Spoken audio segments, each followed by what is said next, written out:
Welcome back to the Authentic Christian Podcast. I'm Aaron. This is Scott. This is Tucker. And today we're talking about the parable of the Good Samaritan.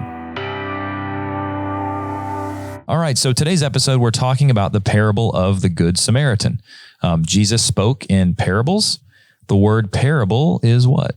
An earthly story with a heavenly meaning. That's great. And it's funny, the word parable comes from para, beside, and bole or balo, to throw. Yeah. So it's when you're throwing a heavenly story, and you have these two stories side by side. An earthly story, side by side. Bam, thrown beside. I'm going to cast the heavenly this meaning. beside. That's right. That's right.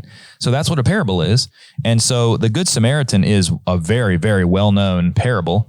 But even though it's well-known, it doesn't mean you still shouldn't study it over and over because... Yeah. I mean, we say that. We just use that word, oh, he's being a good Samaritan. Yeah. The news might report on a good Samaritan helping to save somebody. Yeah, there's even laws like the Good Samaritan law. Like if you stop to help somebody and like you accidentally don't help them and hurt them, you can't be prosecuted. Widely referenced parable. Yeah. A lot of people don't even realize what exactly it's from. That's true. People that don't study the Bible at all. That's probably good. If you went up to somebody and said, do you know what the Good Samaritan law is? And they'd probably say, yeah. I said, do you know where that came from? Maybe they'd say, well, from the Bible, but anymore, as our culture gets more and more like biblically ignorant, they'd probably say, maybe not. So this is a cool parable to talk about.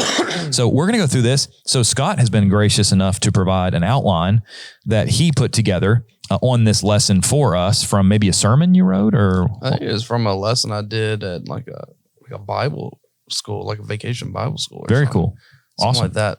Well, that's good. I don't remember. It was something. Maybe it was summer series. It was something. I don't know. Just a lesson. I'm the same way. It's like, where'd you write this lesson for?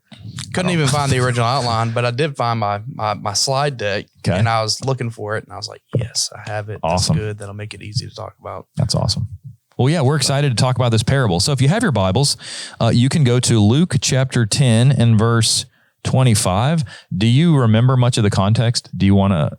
I mean, if you remember, the general, like leading up to it, the context is that they have come back from their mission. Okay. The ones that he sent out on what maybe sometimes people call limited the limited commission. The 70, is that what it was? The 70. And they've come back. They're talking about all the things that happened and what they were able to do and whatever it is, they're returning and Jesus is speaking to them and he's telling them several things. It's not particularly important, but he's teaching. He's talking about, I saw Satan fall like lightning from heaven. And he talks about, I give you the authority to trample on serpents and scorpions and so on and so forth. Well, as he's back and he's teaching to the disciples and he's teaching to everyone else who's there. Okay. There's a lawyer who's present. Okay. And after the lawyer has heard him do some of this teaching, he decides, I want to test him. Yeah. And that's where we really start to get into it, I think, is in verse 25. Technically, the parable starts in verse 29. Okay. But the setup for the parable, the reason that the parable is even there is because of the question that starts in verse 25, where that certain lawyer stood up and tested him saying, Teacher, what shall I do to inherit eternal life? I suppose he's testing him in the sense of, well, if he's as wise as everyone believes and he's doing all these things, he should be able to answer this. Cool. That's just my thought. Yeah. But he asked the question and Jesus begins to respond. And what leads up to the explanation at the end of verse 28 is the parable of the Good Samaritan. Okay, cool. All right. That's kind of some of the context, I guess. That's great. Well, let's go ahead and read through it like you've got in your notes. So I know you already read it, but Tucker, start reading in verse 25 and just read verse 25 and then we'll stop and make some comments or if anybody wants to add a note about a certain word or anything, and then we'll move forward to the next verse. Cool. And behold, a certain lawyer stood up and tested him, saying, Teacher, what shall I do to inherit eternal life? So a lawyer there, that's like one who at this point in time, doesn't mean he has like a law degree like we think of it today, but in a sense he did because he was supposed to be really an expert in the law of Moses. And that was like their law, like they were a theocracy, Mm-hmm. So this is somebody who would have known the law of Moses, should have known the law of Moses extremely well. Who should have been qualified to be a teacher himself. Yeah, absolutely. And so he stands up and he hears, it's funny, the lawyer stood up and tested him saying, Teacher, which that's the word like didaskale or something, one who teaches. Yeah. So he's asking them, hey, what shall I do to inherit eternal life? I'm going to check and make sure that's the right word. Sometimes I throw a word out. It's didaskalos. Okay. Didaskalos. Okay. Whatever. teacher, what should I do to inherit eternal life? So this is like the question under the Jewish law, right? Because Jesus nailed the law of Moses to the cross. So they're still living under the law of Moses. So in essence, what's he asking? He's asking what question in a sense? In a sense, he's kind of asking, what's the most important commandment or something like that? Yeah. And what must he do to be saved? I guess you could look at it a bunch of different ways. You could say, well, is he trying to be like, what's the bare minimum? Yeah. I mean, you could look at it that way. I don't know. It depends. But yeah. Well, I notice in your notes, you've got, the question he's asking in a sense is, what must I do to be saved? It is. He's saying, what can I do to inherit eternal life? Right. Yeah. I mean, that's essentially it, I guess. Yeah. That's the way I would take it. I think that he's there. He's been listening. So he's interested. Perhaps this lawyer hasn't made his mind up. And that's why he's wanting to give him this test. He thinks that he knows the answer, and Jesus should know it. And he's just, I think that I'm going to try to assume the best I can. Sure. Of I the think lawyer. That's good. Yeah.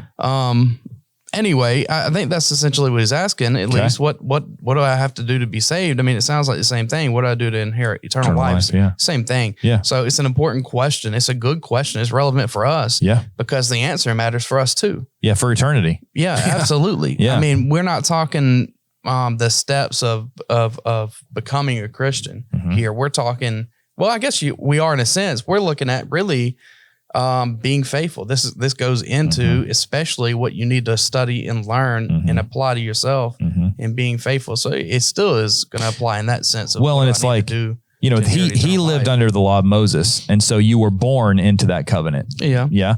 And the New Testament, you're born into the Christian covenant through baptism, born again of water and the Spirit. So you become one of God's people by birth to the nation of Israel, the Jewish people, or by spiritual birth into the church. And so he was a certain lawyer. He was a Jew. And so inheriting eternal life meant faithfulness to the law of Moses, right? That's what you just said. And as a Christian, like for us living under a different covenant, the covenant that Christ brought into effect by nailing the law of Moses to the cross, we've got to live faithful as well. Yeah. So what do we need to do to inherit eternal life? We need to live faithfully. And that's basically what Jesus is going to say in the next verse. Tucker, do you want to read 26 and 27? Yeah. Luke 10, 26 and 27. He said to him, what is written in the law? What is your reading of it? So he answered and said, you shall love the Lord your God with all your heart, with all your soul, with all your strength, and with all your mind, and your neighbor as yourself. Okay, so in verse 26, it's interesting. Jesus says, what's written in the law? Like you're supposed to be a lawyer, you're supposed to be an expert. And then how do you read it? It's almost like there are people today who would say, we talking about salvation. They'd say, well, Ephesians 2:8, by grace through faith, not of works. I say, okay, so what's written? That's the verse. Now, how do you read that? Tell me how you're interpreting that. Your understanding of it. That's right. And it's interesting too. I think the word there, your reading of it is anagnosko, and ana means again, and gnosko to know. He kind of turned the question back on himself, on the other guy. It is. Yeah. So it's almost like, what's your understanding of it? What do you know about it? What's the law say? And what do you know about it? What do you think? Yeah. Basically. Yeah. That's a simple way. What do you think? You're asking me the question. What do you think? Yeah. That's right. And then in verse 27, he answers and he quotes from, you shall love the Lord your God with all your heart, soul, mind, strength, mind, and love your neighbor as yourself. What's a quotation? Where's that a quotation from? Oh man, what's the reference? I had the reference. It's Deuteronomy 6:5. Is it? So it's kind of interesting to me, sometimes people say, you shall love the Lord your God with all your heart, soul, mind, and strength is Deuteronomy chapter 6 and verse 5. And then your neighbor as yourself, that's actually a different text. Let me get back to my love your neighbor as yourself. That's actually from Leviticus 19:18, I believe. Leviticus 19:18. Let me check. You shall not take vengeance nor bear any grudge against the children of your people, but you shall love your neighbor as yourself. I am the Lord. So he quotes this answer. He quotes from Deuteronomy 6 and Leviticus 19. And so he basically says, if you look like at the 10 Commandments too, it's almost like those things, that really statement is almost like a summary of the 10 Commandments. Yeah. Because in Exodus 20, Commandment 1 through 4 focused on their relationship with who? Hang on a second. The Jews' relationship with God. Yeah. And 5 through 10 focused on their relationship with each other, with other people, like have no other gods before me, remember the Sabbath and all the ones in between. And 5 through 10 were like, don't covet your neighbor's wife, don't all the different commandments. Yeah. So you have sort of like the 10 commandments summarized down into love the Lord your God with all your whole heart, soul, strength, mind, and love your neighbor as yourself. That's like even a shorter version of the 10 commandments, you know? And do you have anything else you guys want to say before? I was just trying to think, you know, ahead. wasn't it, you talking about, it's like a summary. It doesn't he not say in another passage? What is the greatest commandment? On these Yeah. is what hang the Law and the prophets. right? Yeah, he says the same thing, I think. Do you find it? Do you find where it is? I don't recall.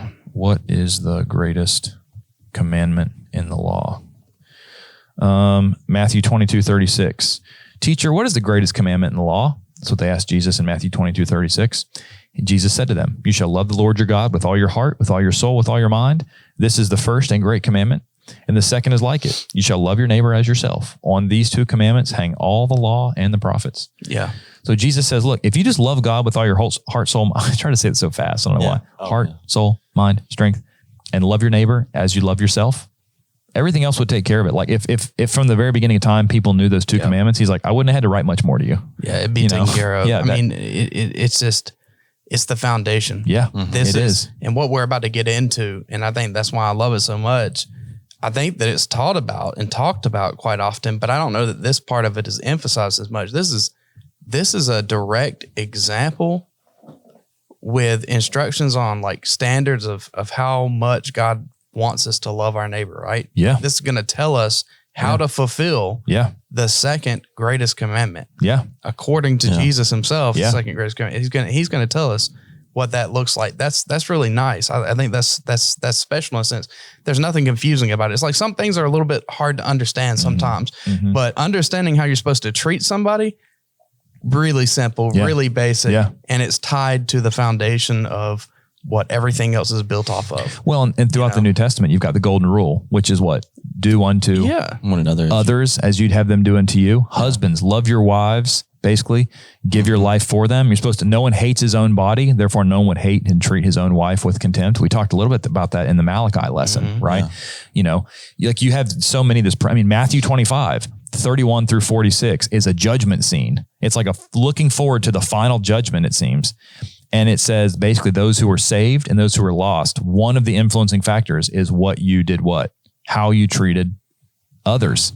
Did you visit the sick? Did you visit those in prison? Did you feed the hungry? Did you clothe the naked? Great passage to go for too. Yeah. And so this is like a big deal. Yeah. So I was like, well, it's nice to treat other people nicely, but it's like, no, that's a big deal. Yeah. No, that's like the primary point. Like it is a big part of how Christianity regulates our lives. Yeah. That's tied up in there. It's extremely important. I know sometimes it could be maybe, I feel like one of my words this season is propaganda. Like in Christian culture, you see people talk about like, well, yeah, see, look, you just love God and you love others and that's it. Mm-hmm. But, when you look at it and compare it to all the other scriptures, one, even from an Old Testament, when Solomon's like, look, the greatest of all commandments are, at the end of the day, it's, follow God, keep his commandments.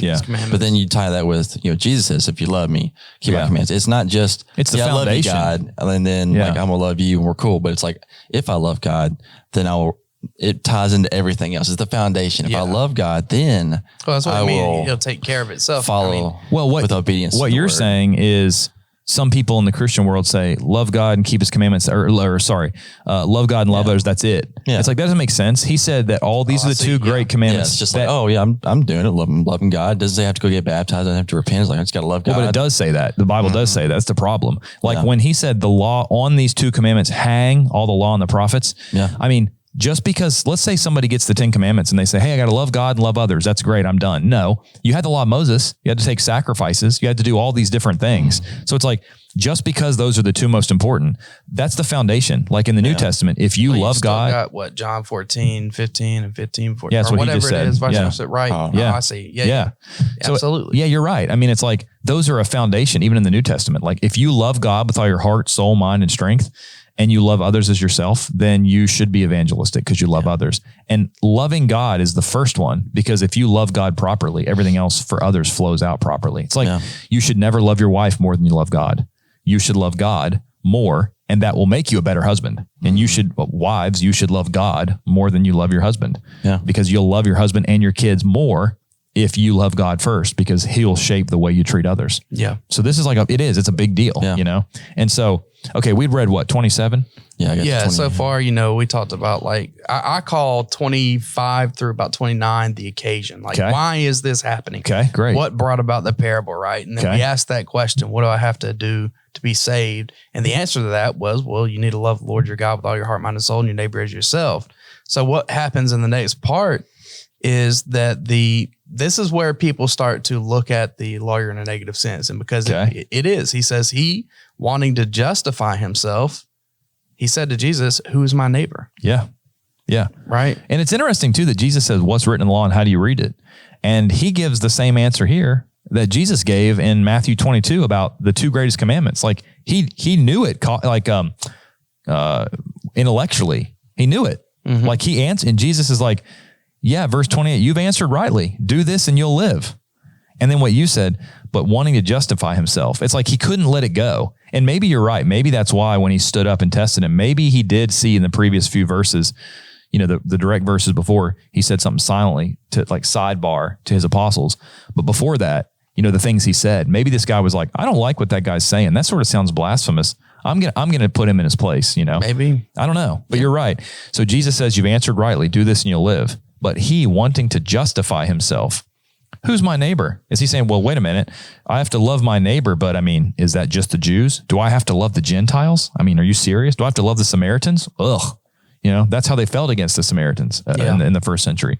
So yeah, he wants to justify himself. Yeah, he wants to know. He gives that lawyer's answer. He tries to get that issue tied up. Well, let's talk about what neighbor means. Yeah. Then, let's talk a little, what's it, semantics, you know? Yeah. Let's discuss what that word actually means, you know? Yeah. So he asked that question, who's my neighbor? And in my opinion, one of the most eye-opening sections, I think that the parable of the Good Samaritan is that about our behavior and our responsibility, not just our behavior. I mean, it's a great passage to look at for our behavior, how you should treat somebody. Yeah. But I think it's also a great passage to look at how responsible am I for other people around me. And I think that's a little bit of a nuance, a slightly different question. Yeah. And that's where I want to look at it as we go through. Awesome. I like that. that. Perfect. Okay. Tucker, do you want to read what, verse 30? Let's just read verse 30 first. Then Jesus answered and said, a certain man went down from Jerusalem to Jericho and fell among thieves, who stripped him of his clothing, wounded him, and departed, leaving him half dead. Okay. So the first part of this, Jesus answered, a certain man went down from Jerusalem. Like if you look at a map, I think Jericho is actually down from Jerusalem. I think Jericho's northeast, maybe. Do you have a Bible map or something? Can you pull one up? I think, but sometimes say, well, he went down. That doesn't make sense. But the Bible's talking about elevation. Jerusalem, I think, was 3,500 feet up in elevation, right? So you think about Jericho, that's where Joshua and them crossed, you know, the Jordan and went and attacked Jericho in the Old Testament. Yeah. Is Jericho northeast? Jericho from Jerusalem? Are you looking at a Bible map? I don't. Oh, that's fine. No, that's fine. It's fine. Jericho, I think I want to say that it's like southeast, but it might be northeast. I don't know. Well, either way, when it says it went down, it's talking about elevation, right? Yeah. So Jerusalem is 3,500 feet up in elevation. So they go down from Jerusalem to Jericho and fell among thieves. Now, we'll put some graphics up on the screen. This is a really barren and dangerous road. In fact, this route was given the nickname the Bloody Way because it was said to be one of the most dangerous roads in the first century. And so this is like a dangerous road, and he fell among thieves. They strip him of his clothing. It's like a 17 to 18 mile journey, I think. So this is it's not like a hop, skip, and a jump. It's not like just a little path from one city to the next. It's like a long journey through barren land. And they strip him of his clothing. They wound him and depart from him, leaving him half dead. They beat this guy literally half to death. Like that's literally like what the verse says, you know. I don't know if that's where that saying comes from. Man, he beat him half to death. Maybe that's where it came from, half dead. I don't know. And so they treat him. And then this is where he gets into, you know, the people who are going to pass him by. Yeah. This is kind of like, we're going to look at the overview and see the details of the trip about them going from Jerusalem to Jericho. Yeah. And we want to try, and the trouble too, if you want to call it, you want to break it down that way, the way I did my outline, you say, well, you've got the occasion for the parable, and then you've got the overview of the parable, and in the overview, you've got the trip, which is the man going, and the trouble of the people attacking him. Okay. If someone watching this is a preacher, like you could write that down. That could be your alliteration, like what'd you say it is? It's overview or occasion. It's the occasion, the overview, and then the final main point is like the observations. Okay, what we can learn from it. Yeah. Cool. We'll get through, doing all that. But sure. Go ahead. What you were saying, I interrupted you. No. You're good. I was just basically saying, hey, I'm ready to read the next like Luke 10:31. All right. Whenever you guys are like, and go whenever down you're to ready. like verse 35, and we'll just talk about it. Yeah, we can do that. You want to read the whole thing? Cool. So go down just read 31 through 36, Tucker. All right. Then we'll go back through it verse by verse. Cool. Now by chance, a certain priest came down the road, and when he saw him, he passed by on the other side. Likewise, a Levite, when he arrived at the place, came and looked and passed by on the other side. But a certain Samaritan, as he journeyed, came where he was, and when he saw him, he had compassion. So he went to him and bandaged his wounds, pouring on oil and wine, and he set him on his own animal, brought him to an inn, and took care of him. On the next day, when he departed, he took out 2 denarii, gave them to the innkeeper, and said to him, take care of him, and whatever more you spend, when I come again, I will repay you. So which of these 3 do you think was neighbor to him who fell among the thieves? Okay, great. So let's go through this verse by verse now that we have sort of the summary. Verse 31. Now a certain priest came down that road. So then in verse 32, it talks about a Levite. I'm pretty sure that like all priests had to be Levites, but not all Levites were priests. Is that right? So a priest is like, let's say like one who like officiates in the temple and those sorts of things. They're like a high position, right? Yeah, there were different jobs that were reserved for the Levites, and there were different subgroups, if I remember right. Yeah, I think so. Yeah, right. So a priest, which obviously a priest, someone that serves God, you think would be what kind of person? Yeah. You think he'd be a pretty good person. You think he'd be the one that would help. He should be a good person. Yeah. Because I wonder too if the lawyer is like, who's my neighbor? Well, it's like, well, a priest would be my neighbor for sure. Priest would be my neighbor for sure. So the priest came down the road. When he saw him, that is the man who was fell among thieves, he passed by on the other side. So, it's like, have you ever been walking? Oh, you don't have to answer. To yourself, you can answer this. And you see somebody and you're like, yeah, I'm not walking by that guy. He might be scared. So you cross the road on the other side, It's always interesting to me too, like this sort of side note, but like the Jews hated the Samaritans so much that they actually would cross over the Jordan River. So they didn't even have to go through Samaria. They called it the Trans-Jordanian Parkway. Around it. They'd go around it. Like, we're not going through Samaria. I'm not even going to come close to those people. Yet Jesus didn't do that. Jesus went right. He had to go through Samaria, it says in John 4, right? So, okay, the priest passes by on the other side. Now, I'll be honest with you too, okay? Have you ever, like, you've seen probably, like, you'll read a news article about somebody gets their house broken into, and, I've seen videos before where it will be like, someone was abducted, and it shows the footage from like their Ring doorbell, and it will show like a woman who's like, please help, like my car broke down and I got my cell phone's dead. Can I use your cell phone? And like, you're like, oh, it's a woman. She needs to use my phone. Oh, I'll let her in. And like, as soon as they open the door, people rush in from this, like guys or something hidden around the corner, and they rush into their house. Like, if this is a path that's called the Bloody Way and it's known for being where thieves and robbers are, like, I wonder if the Levite is like, man, I bet this is a trap. Yeah. Like, I bet this person is waiting for me to help him, and then someone's going to spring out from behind and rob me. Maybe he thought he was being like cautious, like, nah, I'm not going to help that guy. Yeah, at the very I don't least, know. he might be concerned the people are still in the area. Maybe he thinks, you know what? Look, I'd love to help that guy, but I need to go. I don't want to fall into the same situation. It's a lot of, I'm speculating, but I'm just trying to think, right? But either way, it says that he passed by on the other side, right? Yeah. And then verse 32. Now, this is sort of an interesting thing. Verse 32 is missing from Codex Sinaiticus, which is an early Greek manuscript. But this is an example of what we talked about sometimes in textual criticism, where you'll find a manuscript where a verse is missing, and you're like, wait, why is it missing? And there's names for like common reasons. And one of them is called parablepsis, which is called eye jump. And what that means is you have a scribe who's hand copying Sinaiticus, this old Greek codex, and he may have accidentally omitted 1032 because what? Parablepsis. He was writing, he looked away. When he came back to write, he accidentally skipped a verse. And the reason they've identified in some manuscripts, that's why it's in every translation that you have, is because it's so easy to see why it's missing in this manuscript. Look at the end of 31. When he saw him, he passed by on the other side, right? Look at verse 32, the end of it. He what? Passed by on the other side. So what they think is a scribe writes the ending of 31, passed by on the other side, looks away, comes back to his manuscript, sees pass by the other side, starts in verse 33. Yeah. So like, this is a side note, but this is why whenever someone says, oh, the Bible has, this is missing from this manuscript, you have to look at each individual example, because sometimes, like in this one, you look at it and you're like, oh, it's only missing in one, and you can tell what happened. The guy just like overlooked a verse. It wasn't like it was intentional, it was an accident. And it also doesn't change really much doctrinally whatsoever, you see? So like, that's just one example that I think is kind of interesting. So, okay, back 32.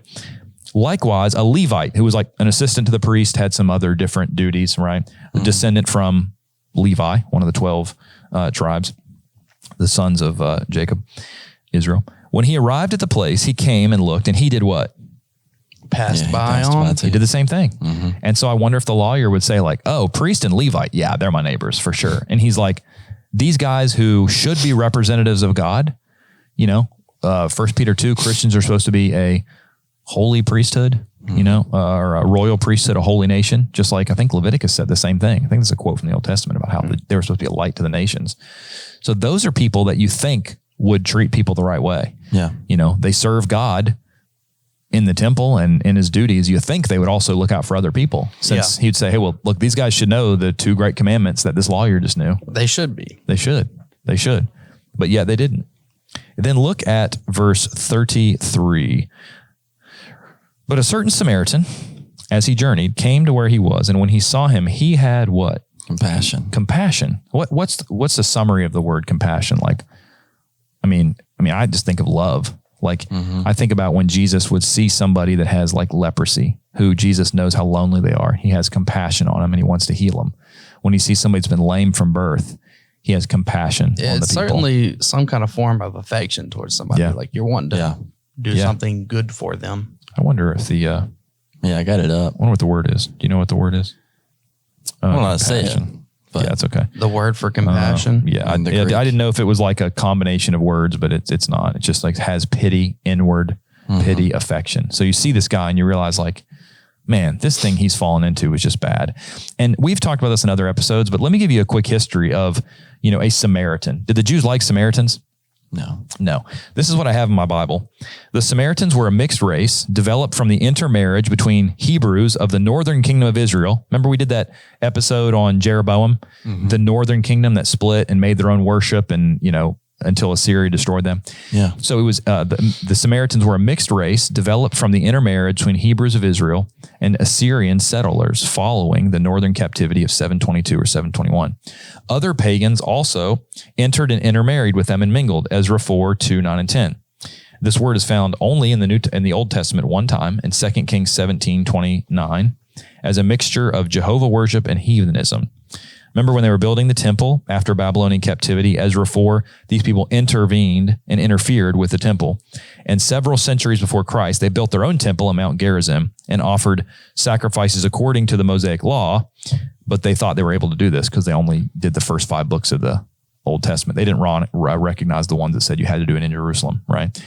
And they had that temple there until 128 BC when John Hyrcanus destroyed it. And so, the Samaritan Pentateuch had Mount Gerizim instead of Mount Ebal. I don't know why I have that last note. Ignore that one. Anyway, I have some quotes at the bottom. I think it was, I don't know where it is in my Bible. Let's see. Oh yeah, here we go. Jesus' influence obviously affected his disciples, as in Acts 8, Philip went to Samaria. Some Jewish rabbis taught, let no Israelite eat one mouthful of anything that is a Samaritan's. For if he but eats a small mouthful, he is as if he ate swine's flesh. That's from the Talmud, I believe. Lightfoot said that. And one person said, no Jew could even receive a Samaritan proselyte. So even if a Samaritan wants to convert to your religion, the Jews would say, no, you can't convert to our religion. Like, I mean, this just shows you like the Samaritans were like not on good terms. They did not like the Samaritans, right? Yeah. And so when Jesus brings up, hey, there was a Samaritan, I can only wonder if the lawyer's like, oh, no, wait a minute. What's he bringing a Samaritan into this for? I wonder if a certain man went down, the man that got beat up. I wonder if he was a Jew.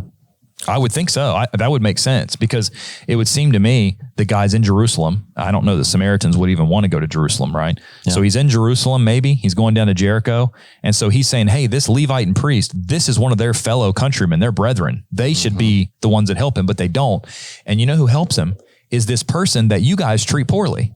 Like this Jew who got beat up probably is the kind. I mean, I just associate with Samaritans to racism. Like imagine if, you know, you put this in, let's say a culture of the civil rights movement, right? You know, there was a white guy who went down from Jerusalem to Jericho, and there were two other white guys that passed him. And then there was this black man who in the 60s got treated poorly in this country, right? Mm-hmm. And back in that movement, right? And something this was like prominent in the civil rights movement.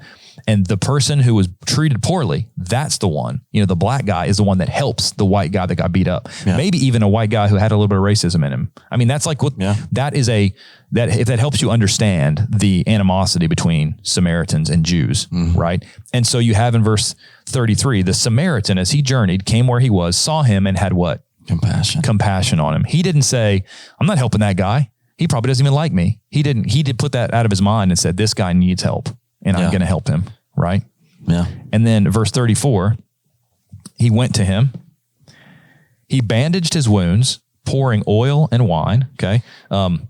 It's very like, I was reading something. What was it? Oh, we just released a video. Well, we're releasing it today, but by the time this airs, it'll be a while back, a video on our Drawn to God series, which is animated videos. And we did one on alcohol, right? Yeah.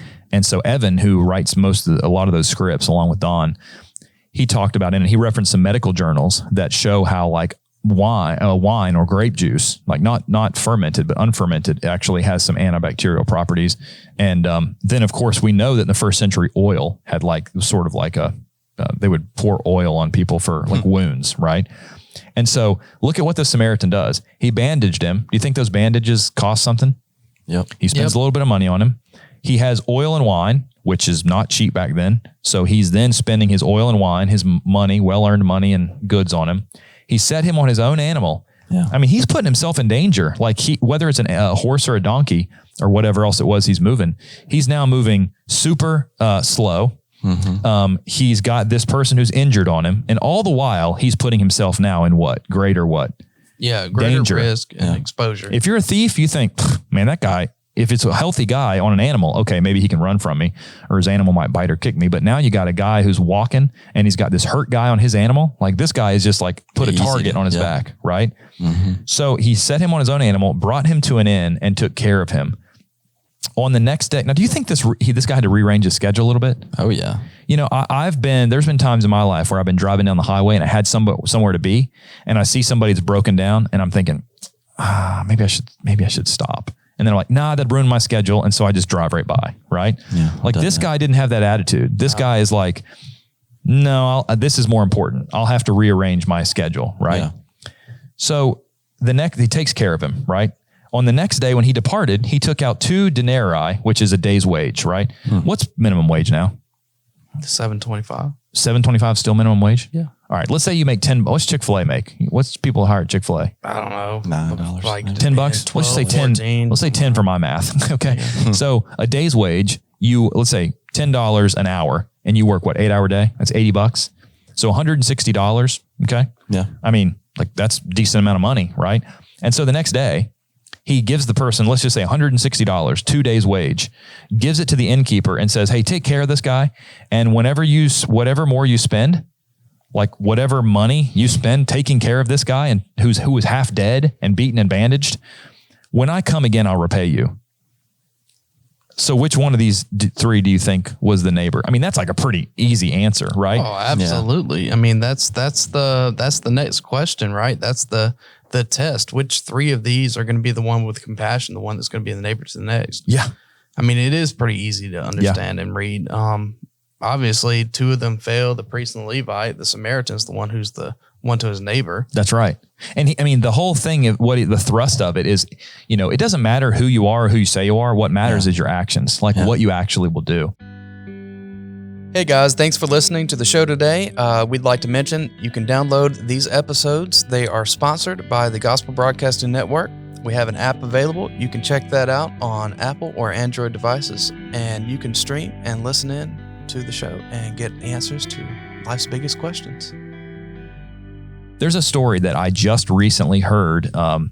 that I want to tell really quickly. And I asked permission to tell this story from the guy that told it. But at the Polishing the Pulpit, one of the sessions that I got to be in was called Interview with a Missionary. And so I was the interviewer, and there were 3 missionaries, 3 full-time missionary guys that have done full-time mission work in the past or present. And stay awake on me. And I look over, I'm telling a story, and Tucker's like, no, it's just a yawn. I'm kidding. So anyway, I'm asking questions. One of the questions I asked to the missionaries was, is there anybody in your life of mission work that stands out to you that was a great example to you, somebody that sort of changed the way you think about things, right? And he told this story that literally to me was like the Good Samaritan story about, hey, they took him, they dropped him off at the inn and said, hey, whatever money you need to take care of it, just do it. We want to take care of this guy, right? So here's the story. So Ted Wheeler is the missionary that told it. And I think he's with the Florida School of Preaching, I think. I can't remember. Anyway. I don't know. Okay. He did missionary work in Ghana, right, for a long time. And I think Accra maybe. Anyway, he was preaching one night when he was doing mission work, and he sees this kid, young man, turned out to be 19 years old, crawling on his belly, hands and knees, with sandals on his hands. Like his hands were his feet because he couldn't walk. He's crawling on his belly down this dirty road that's got rock. If you've ever been to Africa, a lot of the roads there, like when you get out in the country, they're not like paved. They're like just like dirt with rocks sticking up. So he's crawling on his hands and knees, dragging his body, his stomach. And he crawls down this road, and he goes up and he lays down and is listening to the preaching of Ted preaching and the guy that's translating. And so he doesn't get to talk to the guy the first night. He wants to talk to him, but as soon as he ends, there's crowds of people. So the very next night, he's preaching again. Here he sees this guy coming again to hear him preach, crawling on his hands with sandals on it, rubbing his belly across the dirt, right? Like crawling literally on his belly, can't walk, to hear this preaching. And so Ted says, I have to meet that guy. And he asked the preacher, he says, hey, before we leave tonight, I have to meet him. Who is that? Yeah. And the preacher says, oh, he's one of the members of the church. Wow. And Ted's like, really? He's like, yeah, he's the most faithful one we have. He never misses a service. And he said that I think he preached out open air for like on the porch of this church or house or whatever for like 5-6 nights. And that guy drug himself there every day. I think he lived like half a mile away. I can't remember. But so every day to and from, he crawled on his belly just to hear the preaching, right? And so he was there on Sunday morning. Like he just, as far as someone who's dedicated to worship, I mean, if you can't get in your car and drive 5 minutes, give me a break. This guy crawled on his belly, hands and knees. Yeah. And so anyway, the story from there goes to where Ted and the missionaries there were like, hey, can't we get this guy a wheelchair that he can pedal with his hands or something so he doesn't have to drag himself on his stomach? And so they were like, yeah, we can do that. So they're like, we'll pay for it. The missionaries, Ted and those guys, we'll pay for it. So they take him to a doctor, and they take him to the doctor, and the doctor there says, they do some x-rays or whatever. And the doctor says, we can fix him. We can help him walk again. And they're like, what? Like, yeah, he just needs a bunch of surgeries. So Ted told the story, I believe. If you want to go listen to the Polishing the Pulpit, it's called Interview with a Missionary. It was me. I interviewed Ted Wheeler, and I can't remember the other 2 guys exactly. Joey Treat was one, and Alfred Lazar, I think, were the 3. Anyway, if you have the Polishing the Pulpit thumb drive, or if you have PTP 365 or whatever. And he said that they left him there at this hospital and said, take care of him. And they said, whatever it takes to fix him, we'll pay for it. Just like the parable of the Good Samaritan, right? Man. So he has, I think, 6 surgeries and 6 months of rehab, like physical therapy. And so they find out, hey, you can come pick him up. He's done. And so they drive over to pick him up. Ted did. And he said they get to the hospital and the guy comes out on crutches, like walking on crutches. And I mean, I'm sure Ted just like, I mean, if it was me, I'd be like, I'm listening to him tell the story, like, like just crying because it's like so incredible. And then Ted realizes, oh, wow, we have to pay the bill for 6 surgeries and 6 months of rehab. And he said he walked into the manager and said, we're here to pay. And they hand him a bill and he looks at it. It's $400, $400. Wow. And it's like, that's not as much money as we would be expecting for that, right? Yeah. But it's the principle of what they said is just like this story. They said, hey, we'll pay for whatever it costs. Like, what was he getting himself into?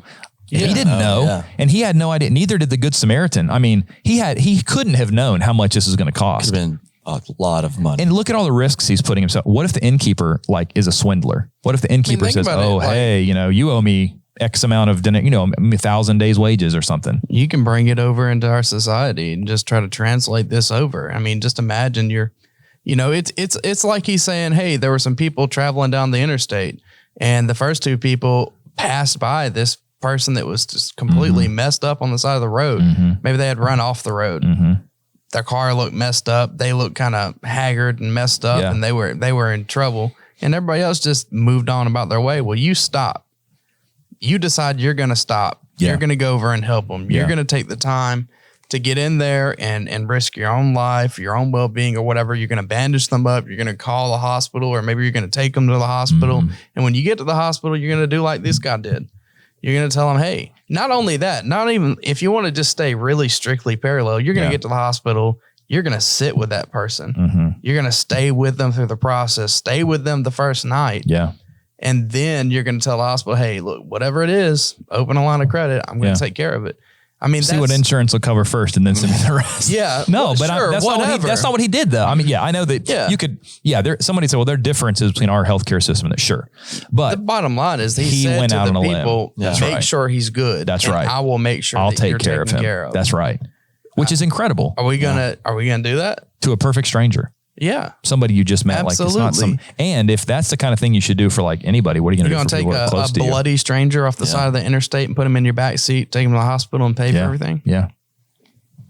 What if I get blood in my back seat? It's like, you think the Samaritan cared about what if I get blood on my donkeys? You know?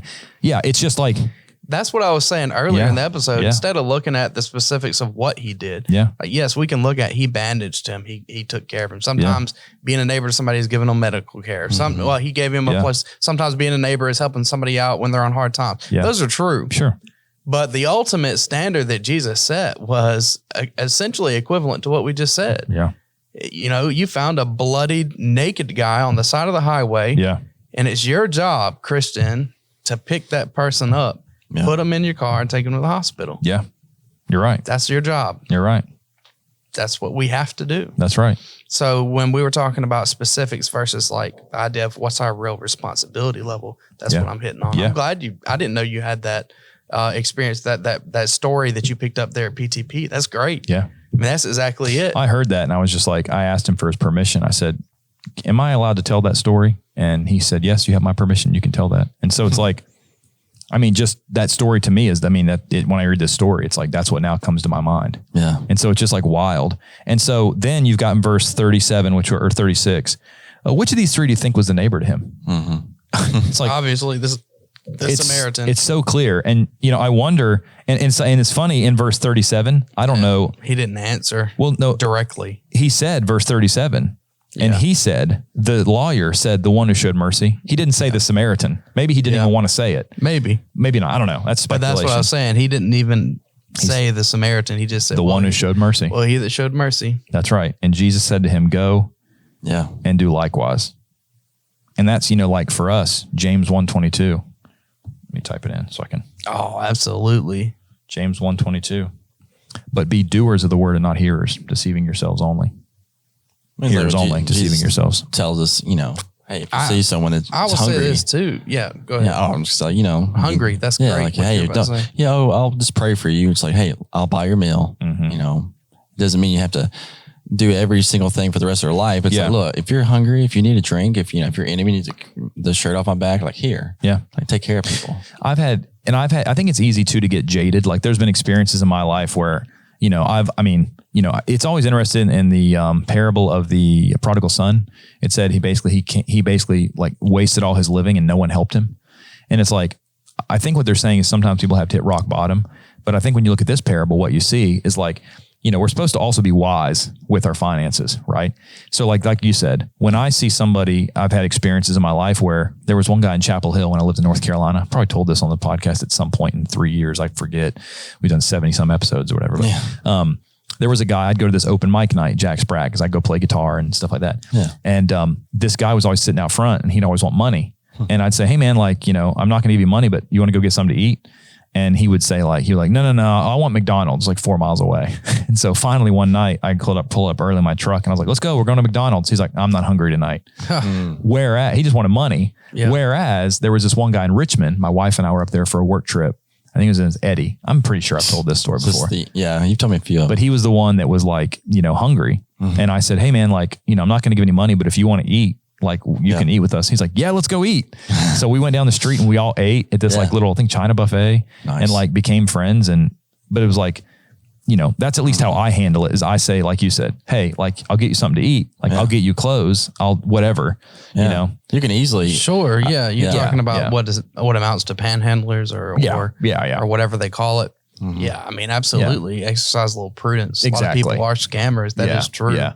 I'm just saying that towards the end because, you know, I don't want anybody to think that I'm saying like just go give all your money away to anybody without any sort of like wisdom in using it, you know. One thing, man. I mean, and this one, like the guy's bleeding, like he's naked. I think the money is just it's not the biggest point, I guess, in the parable. The idea is just that you're going to do whatever you can do to take care of them. I mean, the question is, who's my neighbor?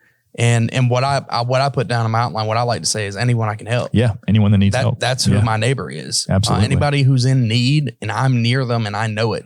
Yeah. I'm supposed to try to help them. Absolutely. Yeah. And I mean, I think that's as clear as it gets. And it's like, you know, you don't need I don't think with this one, we need like a 10, 15 minute like complex closing. It's simple. No, it's like the James 1:22. Like now that you know it, the question is like, will you do it? Yeah, man. You find somebody dying on the side of the road, take them to the hospital. Yeah. Yeah.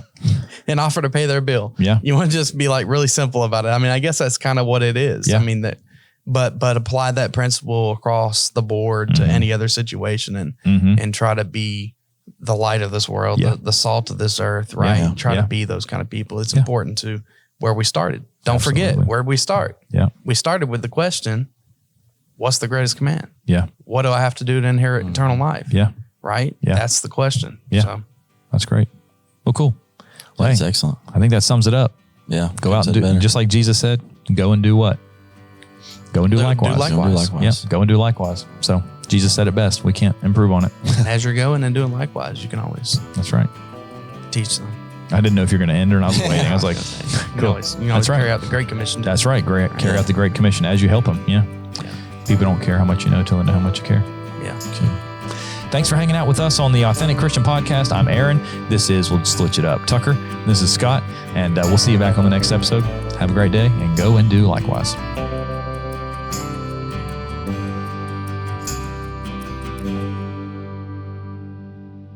Hey, everybody. Thanks for listening to the Authentic Christian Podcast. The podcast is sponsored by GBN. That's the Gospel Broadcasting Network. If you want to, hop on your app store, download the app, search Gospel Broadcasting Network, and you can download it and stream all kinds of different shows and really discover some of life's biggest questions and the answers to them. Thanks for listening.